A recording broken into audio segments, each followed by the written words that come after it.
Goeiemôre, dis Vrydag, dis 14 Augustus. Dirk wat met u gesels en natuurlik op hierdie Vrydag kyk ons na iets interessants in die skrif.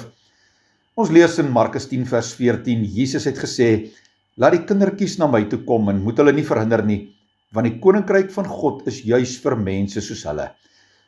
Wel, as die koninkryk vir mense is wat soos kindertjies is, vir watter soort mense is die koninkryk dan? Hoe is kindertjies? Hoe moet 'n mens wees om soos hulle te wees? Hoe moet 'n mens wees om die koninkryk te kan kry?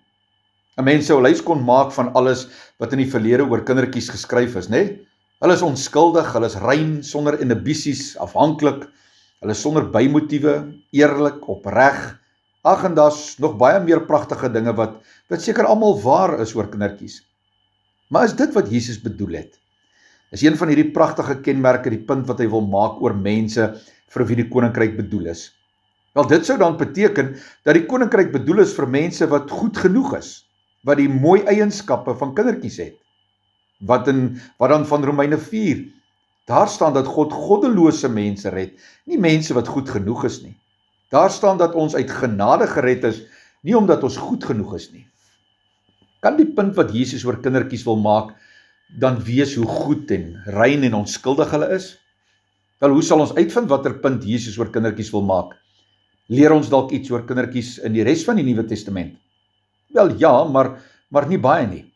Kinders word net 2 keer direk in die Nuwe Testament aangespreek en dan net in 'n paar kort sinnetjies wanneer Paulus oor gesinne skryf daar in Efesiërs 6 en Kolossense 3. Wees gehoorsaam aan julle ouers. Verder lees ons dat daar wonderwerke van Jesus aan die kinders was en 'n aantal verwysings na kinders, maar nog die wonderwerke en nog die verwysings sê eintlik iets spesifieks oor kinders. Verder weet ons dat die gelowiges in Jerusalem nog hulle kinders besny het. Nou tot hiertoe is daar net een gevolgtrekking. Kinders was randfigure in die Nuwe Testament, trouwens in die hele Bybel, net soos vroue. Wat bedoel Jesus dan as hy na kindertjies verwys? Wel, kom ons gaan terug na Markus 9, daar waar Jesus sê dat die tweede keer vir die disippels dat hy in Jerusalem verhoor en verwerp en doodgemaak gaan word. Maar daar's bitter min kommunikasie tussen hom en hulle oor kinders.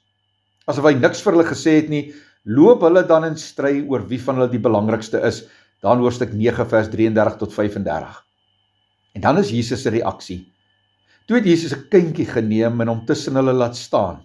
Hy het sy arm om hom gesit en vir hulle gesê, elkeen wat so 'n kindjie in my naam ontvang, ontvang my.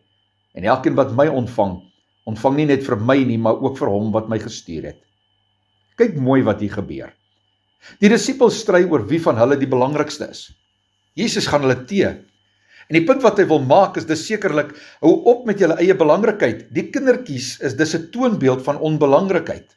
Die koninkryk is dus vir onbelangrikes, vir die wat nie tel nie, vir die wat op die rand van die samelewing staan, die wat geen regte het nie. Daarom het Jesus juis in Galilea gaan werk. Hy wou onder die onbelangrikes werk. Die koninkryk was vir hulle. Laat die kindertjies na my toe kom en moet hulle nie verhinder nie, want die koninkryk van God is juis vir mense soos hulle.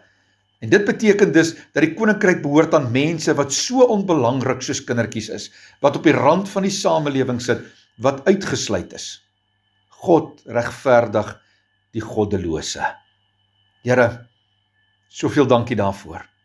Soveel dankie dat u mense regverdig wat nie hulle posisies kan verdien nie. Mense wat in die samelewing as onbelangrik geag word. Dankie Here vir hierdie genade in Jesus naam. Amen.